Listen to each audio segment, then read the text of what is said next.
Assalamualaikum guys, ketemu lagi ya di akun channel aku di Depuspa88. Sebelumnya kita simak dulu ya pemberitahuan dari pemerintah perihal berikut. Setelah itu tentu Kementerian Agama juga sudah melakukan komunikasi dengan mitra kami, Komisi 8 di DPR, tentang perkembangan situasi ini, baik melalui komunikasi formal rapat kerja maupun komunikasi informal secara langsung. Kami juga masih akan menggelar rapat kerja dengan Komisi 8 setelah acara pagi ini.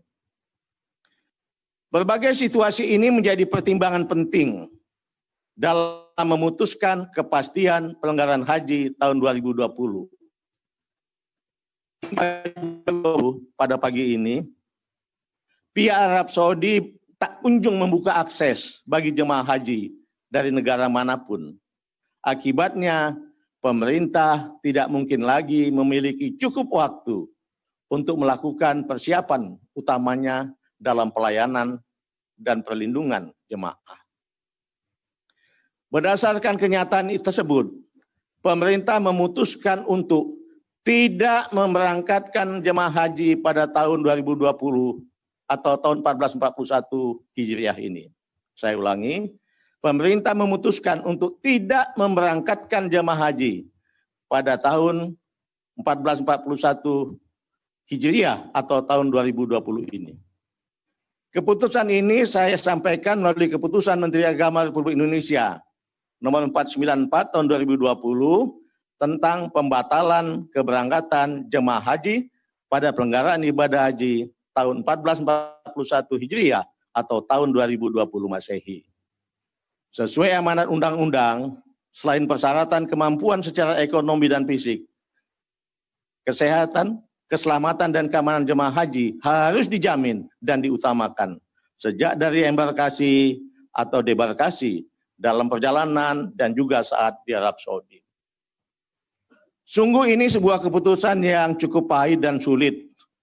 Di satu sisi kita bersama telah berusaha dengan segala upaya untuk menyiapkan pelanggaran haji tahun ini sebagai perwujudan tugas pembinaan dan pelayanan. Tapi di sisi lain kita juga memikul tanggung jawab untuk memberikan perlindungan bagi jemaah dan petugas haji.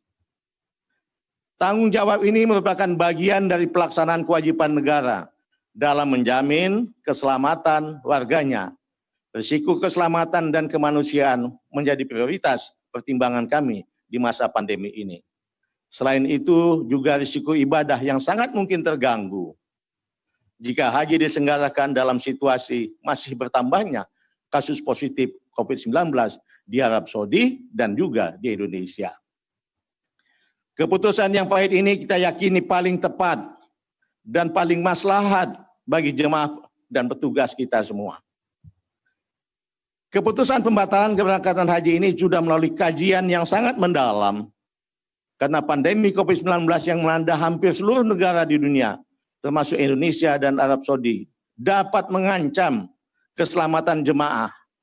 Agama mengajarkan menjaga jiwa adalah kewajiban yang harus diutamakan. Ini semua menjadi dasar pertimbangan dalam menetapkan kebijakan ini. Pembatalan keberangkatan jemaah haji ini berlaku untuk seluruh warga negara Indonesia.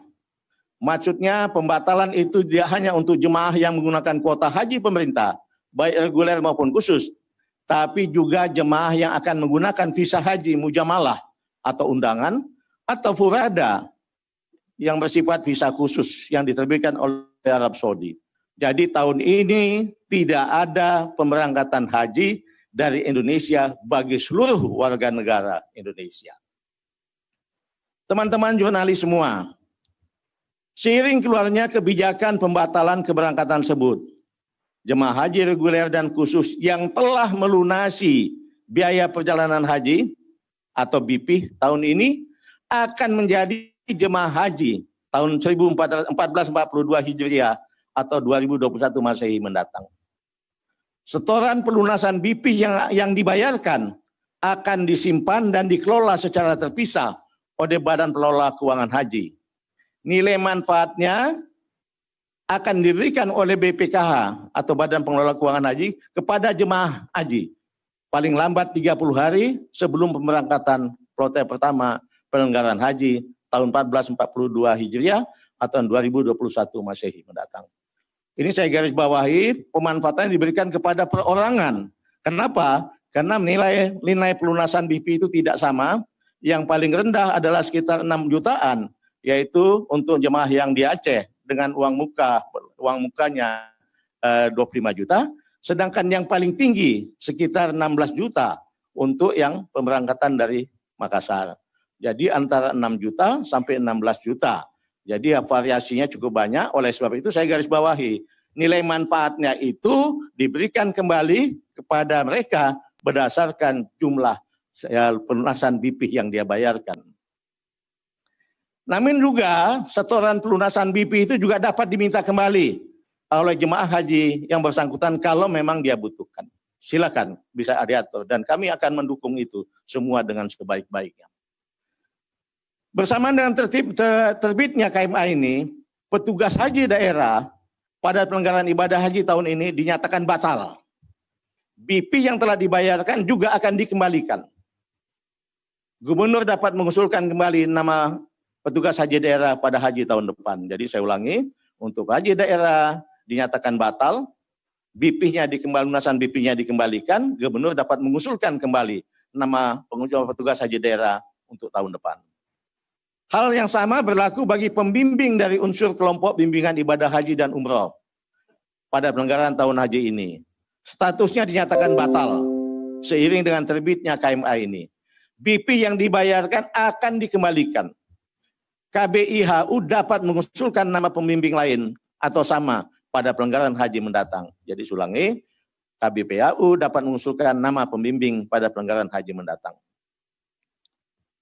Semua paspor jemaah haji, petugas haji daerah, dan pembimbing dari unsur KBIHU pada penyelenggaraan ibadah haji tahun 1441 Hijriah ini atau 2020 Masehi akan dikembalikan kepada pemilik masing-masing. Semua hal teknis terkait konsekuensi dari keputusan ini sudah dipersiapkan secara detail. Nanti saya persilakan teman-teman jurnalis berkomunikasi dengan Dirjen PAU atau dengan juru bicara Kementerian Agama untuk bisa mendapatkan penjelasan lebih teknis. Akhirnya kami menyampaikan rasa simpati yang mendalam kepada seluruh jemaah haji yang terdampak pandemi COVID-19 tahun ini, sehingga tertunda keberangkatan hajinya. Ini semua tentu sudah kehendak Allah Subhanahu wa Ta'ala. Sebagai umat beragama, kita yakin bahwa apa yang kita inginkan belum tentu yang terbaik. Di hadapannya demikian pula apa yang tidak kita inginkan bisa jadi itulah yang terbaik buat hambanya kita semua ini. Mari kita menerima keadaan ini dengan ikhlas. Saya berdoa agar ujian COVID-19 ini segera usai. Amin ya rabbal alamin. Billahi taufiq wal hidayah. Wassalamualaikum warahmatullahi wabarakatuh. Terima kasih. Oke. Assalamualaikum warahmatullahi wabarakatuh. Halo guys, teman-teman. Makasih udah mampir ke channel aku di Puspa 88. Ini untuk kali ini aku menampilkan apa yang lagi happening, yaitu tentang pembatalan haji 2020 gitu. Jadi kebetulan aku juga salah satu jamaah haji ya, insyaallah calon jamaah haji tahun 2020. Dan kemarin baru dapat pengumuman itu agak shock juga gitu ya, karena kita di grup itu masih yakin gitu 90% kalau kita akan berangkat tahun ini gitu ya. Karena kan dari pemerintah Arab Saudi sendiri kan belum ada pengumuman gitu, sementara di pemerintah Indonesia sudah mengambil pengumuman gitu ya, untuk udah memutuskan gitu. Dan kebetulan ya kita maklum aja sih ya, karena kan di kita kan jamaahnya lebih dari 250.000 jamaah dan paling besar gitu ya. Yang paling besar pertama, kemudian ada Pakistan, ada yang lainnya juga. Nah, jadi pengelola untuk yang negara yang lainnya. Jadi which is yang di sini kan di akun aku ini, di channel aku ini banyak yang lain juga, so I just want to announce that Indonesia pronounce in this year 2020 is not will be send a Hajj for Hajj, so they are not Hajj for this year, so it means that we cancel Hajj. So but it's just only for our country, but not maybe not in your country, because of every country has their own decisions. And in Saudi, I hope there is still Hajj because of maybe just for the local jamaah or the country alongside Saudi Arabia. Oke, jadi di kita kebetulan kan ada khusus di Balikpapan itu ada 8 kloter dengan 2 gelombang gitu, dan kemungkinan aku dapat di gelombang kedua gitu.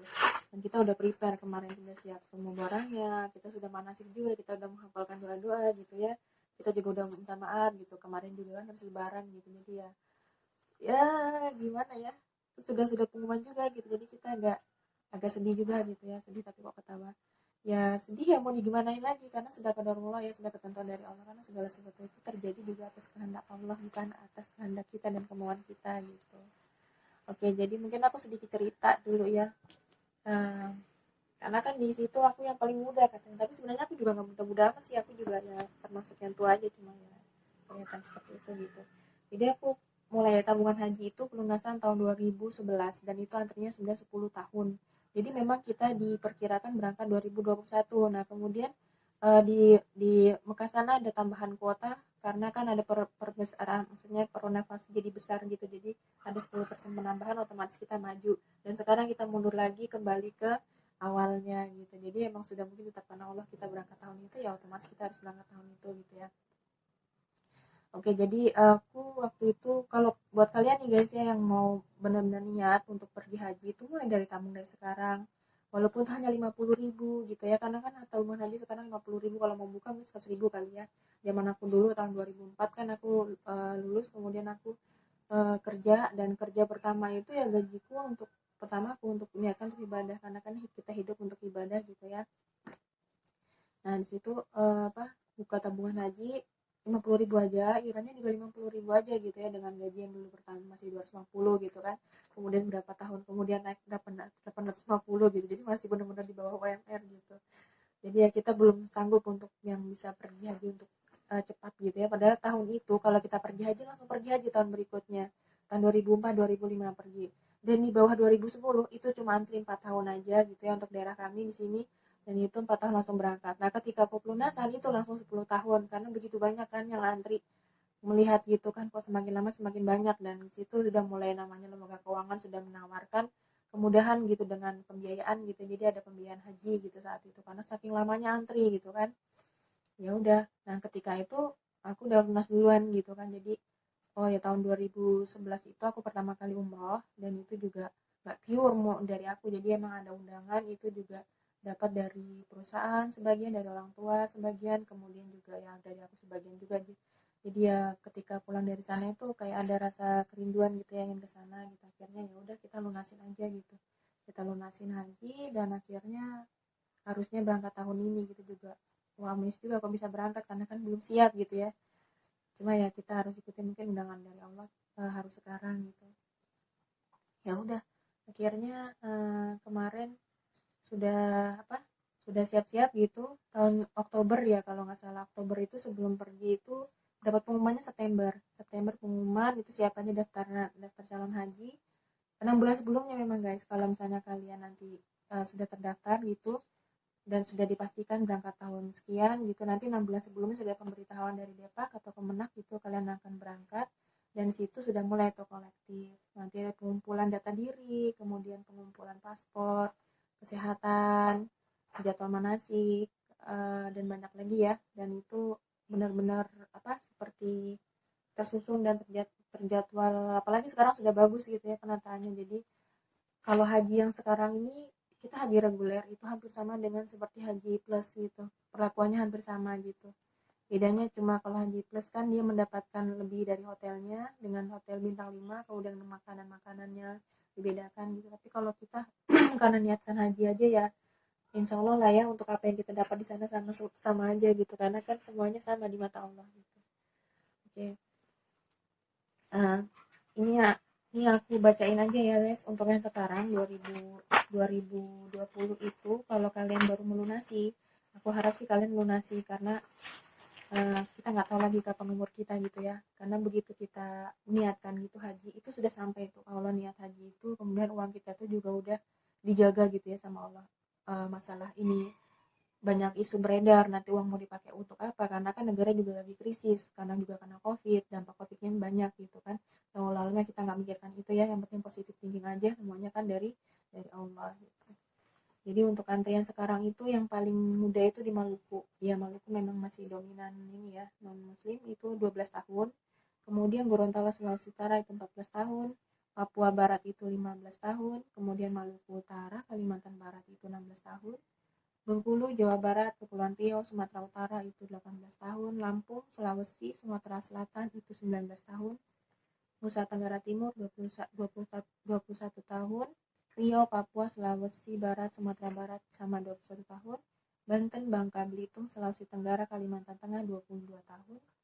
Kemudian Jakarta 23 tahun.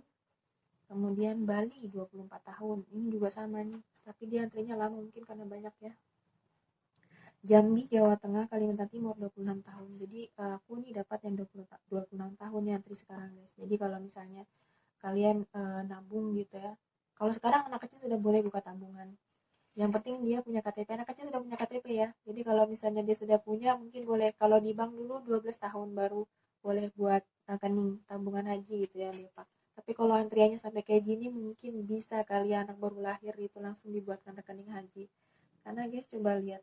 Ini ya masih belum Aceh, di Jogja, DIY itu 27 tahun. Jawa Timur, Kalimantan Utara 28 tahun.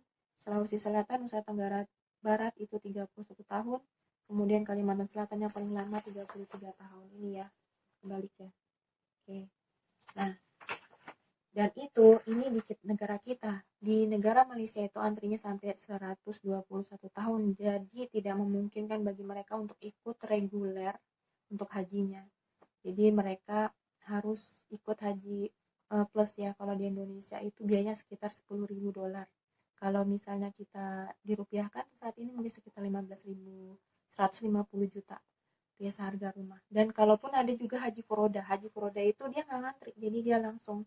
Kalau yang haji plus itu nanti 5 tahun, yang sekarang di daerah aku itu 5 tahun. Haji furoda itu bisa langsung berangkat dan itu bayarannya sekitar 20.000 atau 30.000. Oh iya, itu seharga rumah banget ya. Kalau kalian mampu nggak masalah lah, itu di segitu kan. Yang penting kalian niatkan, karena itu masuk rukun Islam yang kelima bagi yang mampu. Sekarang kalian menentukan diri kalian mampu apa enggak gitu ya. Okay guys, if you have money you have to spend it for iman, for ibadah, for to go to Hajj. If you cannot, you just maybe you still have, maybe you have to think about your parents, your family, your kids, and anything else. So I mean yeah, you have to clean your heart, and you have to think about what is my goal gitu ya. Jadi ya kita harus fokus kepada apa yang kita inginkan dulu gitu.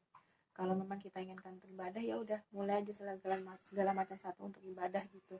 Tapi kalau masih ada ilah-ilah yang lain gitu untuk ini ya ulalam ya. Jadi ya kita kembali lagi gitu. Apa sih yang kita cari gitu dalam hidup? Aku bukan seorang ustazah yang pintar, yang hafal dengan segala macam ayat dan hadis-hadis. Aku hanya mengajak kalian gitu ya untuk berpikir logis gitu. Karena kita nggak tahu kiamat sudah dekat, kemudian umur kita juga kapan gitu ya. Jadi buat kalian, oke, kalau misalnya seperti itu jangan tunda lagi, karena banyak sekali kan sekarang hadis-hadis akhir zaman tuh bahwa semakin lama untuk beribadah haji ke tanah suci akan semakin sulit. Ini salah satunya. Bayangkan 121 tahun antri. Kalau di negara yang lain mungkin lebih cepat ya. Kalau mau lebih cepat ada di Thailand, Filipina. Tapi di sana kalian akan hidup sendiri dengan teror-terornya seperti itu. Ya Allah, ya Allah. Kita nggak tahu ya semuanya. Jadi di sini ada lagi video yang akan aku share, nanti kalian lihat itu. Jadi yang senasib, yang nggak cuma aku aja, jadi ada teman-teman yang lain, nanti kalian bisa simak. Kemudian nanti kita ketemu lagi. Oke, cus. Pagi. Assalamualaikum warahmatullahi wabarakatuh. Saya adalah salah satu orang yang rencananya berangkat haji di tahun ini. Kami sudah mempersiapkan segala sesuatunya, tapi karena COVID-19 dan juga aturan pemerintah Indonesia dan juga mungkin pemerintah Saudi, akhirnya keberangkatan saya dibatalkan. Tentu saja bersama dengan 250.000 orang. Terlepas dari tata aturan di pemerintahan dan sistem pembuat keputusan, saya ingin merespon dan menanggapi ini untuk saya dan kita semuanya. Pertama, secara intelektual tentu kita kecewa karena kita sudah menghabiskan dana yang cukup besar supaya kita bisa berangkat. Dan tentu saja banyak hal-hal lain secara finansial yang juga terkorbankan. Secara emosional juga sama, saya sudah sampaikan kepada teman, rekan, keluarga bahwa saya akan berangkat haji. Karena berangkat haji adalah sebuah kebanggaan dan kehormatan. Tetapi ketika saya bicara secara spiritual, saya melihat dengan cara yang berbeda. Saya melihat bahwa Allah adalah maha baik. Saya melihat bahwa Allah itu maha pengasih penyayang. Dan saya tidak negatif thinking kepada Allah. Saya percaya kepada Allah bahwa Allah akan memberikan keputusan yang terbaik untuk hamba-hambanya. Jadi saya percaya apabila ini terjadi penundaan, saya yakin bahwa di balik ini pasti ada sebuah kebaikan. Misalnya saja yang di depan mata, bahwa COVID-19 yang masih belum reda, tentu akan membahayakan diri saya. Kalau saya tetap berangkat, kemudian saya tawaf sama-sama, kita tidak tahu di kiri, kanan, depan, belakang kita. Bisa jadi mereka adalah penderita dari COVID-19 yang juga akan membahayakan saya, tapi juga membahayakan ketika saya nanti pulang ke rumah, istri, anak, dan keluarga. Saya percaya bahwa apa yang Allah maksudkan ini tentu bukan untuk mengganggu atau menghalangi, tetapi Allah ingin memberikan kebaikan. Hikmah yang pertama yang bisa kita lihat, kalau kita hanya berangkat berdasarkan emosional dan intelektual, yaitu karena kita ingin dihargai, ingin dihormati, atau juga ingin mendapat julukan gelar haji, justru ini adalah sebuah kekecewaan yang bisa membuat kita merasa malu atau menjadi sesuatu yang membuat kita merasa rendah diri. Justru itulah sebenarnya hikmah haji. Ketika kita berhaji, kita mengucapkan labbaik Allahumma labbaik, la syarikalak. Artinya, aku memenuhi panggilanmu dan tiada sekutu bagimu. Dan ketika kita haji, justru pada saat itu tiada sekutu. Bukan karena diri kita, bukan karena pangkat kita, bukan karena julukan bahwa kita ingin dikatakan haji, bukan juga karena semata untuk katakanlah sebuah gengsi, tetapi karena memang panggilan 100% kepada Allah. Jadi kita semua tentu juga harus mengevaluasi diri, sesungguhnya niat haji kita untuk apa. Sehingga kalau kita memang pergi haji, maka tentu itu 100% karena Allah. Dan apabila kita nanti diberangkatkan, maka itu mudah bagi Allah. Tapi kalau tidak berangkat, itu juga adalah keputusan dari Allah Subhanahu wa Ta'ala. Terlepas dari apa yang terjadi saat ini dari keputusan pemerintah Arab Saudi ataupun pemerintah Indonesia saat ini. Saya hanya ingin mengajarkan dan mendidik hati saya untuk senantiasa tidak negative thinking, untuk senantiasa positive thinking, dan untuk melihat semuanya justru demi kebaikan saya dan kebaikan kita bersama. 2 kali saya mengalami peristiwa yang hampir sama. Sebulan, atau maksud saya 2-3 bulan lalu saya ingin berangkat umroh, tiba-tiba kaki saya patah. Dan saya merasa kecewa, tetapi saya mencari hikmah. Pasti ada kebaikan di balik situ yang saya tidak tahu. Saya masih ingat dulu ketika peristiwa terowongan Mina, banyak orang menjadi korban, tapi banyak orang juga yang tidak jadi korban akibat dia berangkat dan kemudian merubah jadwalnya atau merubah rutenya atau dia tidak berangkat haji. Wallahu a'lam bishawab. Yang pergi yang meninggal juga bisa jadi itu keberkahan karena dia meninggal dalam keadaan syahid dalam gelar haji. Tapi apapun saya berusaha untuk positive thinking karena saya sudah berniat untuk berangkat haji. Dan ketika saya berniat, saya percaya Allah sudah mencatat saya atas niatan tulus hati saya untuk berangkat menunaikan ibadah haji. Saya harap Anda juga begitu. Jadi jangan terlalu sedih, jangan terlalu khawatir, karena niat kita itu sudah tercatat di Lauh Mahfuz. Niat kita itu sudah tertulis oleh Allah Subhanahu wa Ta'ala yang berniat sungguh-sungguh berangkat haji karena Allah. Tapi justru apabila kita berangkat haji, niatnya karena untuk gengsi, niatnya hanyalah untuk sekedar mencari popularitas atau untuk mencari kedudukan sosial, justru ketika kita tidak berangkat haji, bisa jadi ini menjadi sebuah keberkahan. Saya harus mengevaluasi diri saya hari ini, dan juga mungkin Anda semua mengevaluasi hal-hal apa yang bisa kita perbaiki agar kita bisa berangkat haji dalam keadaan yang jauh lebih baik. Dan saya merasa yakin dan percaya bahwa apa saja yang Allah putuskan pasti itu baik bagi saya. Ingat ada hadis Nabi, orang-orang beriman itu memang istimewa. Apabila dia mendapatkan ujian, dia bersabar dan itu baik baginya. Namun apabila ia mendapatkan keberkahan, maka dia bersyukur dan itu baik baginya. Mudah-mudahan apa saja yang Allah berikan baik bagi kita. Terima kasih, salam untuk keluarga, khususnya para calon jamaah haji yang tidak jadi berangkat. Semoga Allah berikan Anda keberkahan, Allah berikan Anda kesabaran, Allah berikan Anda kemuliaan, dan kelak bisa diberangkatkan dalam keadaan yang jauh lebih sempurna, lebih sehat, dan keadaan lebih baik. Wallahu a'lam bishawab. Assalamualaikum warahmatullahi wabarakatuh. Hai guys, sudah dilihat tadi ya cuplikan videonya. Jadi itu nggak hanya aku atau kita aja yang gagal gitu. Jadi dia juga udah kasih masukan dan diambil hikmahnya aja gitu untuk saat ini. Oke, jadi ya ini nanti ada satu lagi cuplikan itu tentang tausiah dari seorang ustadz yang ketika itu dia pengumuman dia langsung upload videonya, isinya ya untuk kita menyemangati gitu ya, karena kan sambil menunggu ini di tempat aku aja itu sudah yang meninggal 7 orang gitu, untuk di daerahku, belum nanti daerah yang lain dari yang 250 orang itu ya pasti ada yang meninggal gitu kan ya, karena mereka di usia lanjut, banyak kan di yang sekarang berangkat ini banyak kan lansia, jadi utamakan lansia gitu dari tahun-tahun sebelumnya. Jadi memang yang otomatis yang muda harus mengalah gitu, atau enggak dia harus membantu yang lansia itu untuk pergi ke sana gitu. Jadi ya sedih juga, jadi mereka yang tidak jadi berangkat itu mereka upload video gitu ya di grup, kemudian mereka seolah-olah sedang pergi haji gitu, agaknya sedih juga gitu ya, tapi ya mau gimana lagi gitu ya. Yang jelas ya niat mereka udah sampai ke sana ke Allah gitu, kemudian juga mereka usahanya sudah maksimal gitu, sudah nggak ada lagi yang semuanya udah diserahkan lagi, sudah sama Allah gitu. Jadi for you guys, if you have something mind for your ibadah, you have to keep istiqomah, and then don't forget you still keep praying and strive for that. And then just want to suggest you do it from now. If you want to go to Hajj, save your money from now and then clean your heart and start to get ibadah, taubah, and then istiqomah for the good things that you have. Oke, itu aja.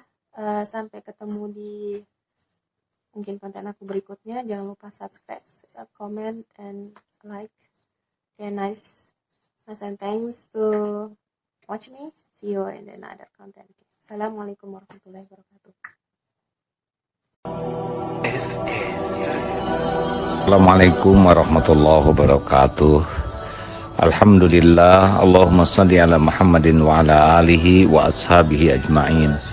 Para calon jamaah haji undangan Allah sekalian, sudah keluar pengumuman bahwa tahun ini kita diundurkan ke tahun depan. Apa artinya? Artinya para jamaah yang sudah siap berangkat akan mendapat pahala luar biasa, yaitu ridho kepada takdir Allah. Kita makin ridho, Allah makin ridho. Faman radiya falahu ridho. Barang siapa yang ridho kepada takdir Allah, Allah pun ridho. Hakikatnya Allah yang menentukan kapan seseorang akan berangkat, kapan tidak berangkat. Yang jadi masalah adalah ridho atau tidak. Kita tidak rugi sama sekali. Niat sudah sampai, ikhtiar sudah maksimal, sudah daftar, sudah bayar, sudah manasik, dan semua disaksikan oleh Allah. Dan semua ada pahalanya. Ditambah sekarang oleh Allah belum diizinkan, kita ridho, tambah lagi pahalanya. Kita tidak tahu kapan berangkat yang terbaik menurut Allah. Kita tidak bisa memaksakan sesuai dengan keinginan kita, tidak. Karena penguasa takdir adalah innallaha ala kulli syai'in qadir. Jadi nikmati takdir ini. Jangan sampai ada lintasan hati yang kotor, berburuk sangka kepada Allah, apalagi tidak ridho kepada takdir ini. Itu tidak menyelesaikan apapun selain mendatangkan kemurkaan Allah. Kita nikmati dengan mempersiapkan lebih baik, ibadah lebih banyak, sehingga pada waktunya kita diundang ke tanah suci, ilmu kita sudah lebih bagus, hafalan Quran kita lebih banyak, sehingga ibadah kita lebih berkualitas. Insya Allah tidak pernah ada takdir yang buruk dari Allah bagi hambanya yang beriman. Yang buruk adalah yang berburuk sangka, yang buruk adalah yang tidak ridho, yang buruk adalah yang tidak syukur, tidak sabar, dan tidak menyempurnakan hikmah di balik semuanya ini. Mudah-mudahan Allah mengundang kita pada waktu yang paling tepat menjadi haji yang mabruroh. Amin ya rabbal alamin. Assalamualaikum warahmatullahi wabarakatuh. لك والملك لا شريك لك لبيك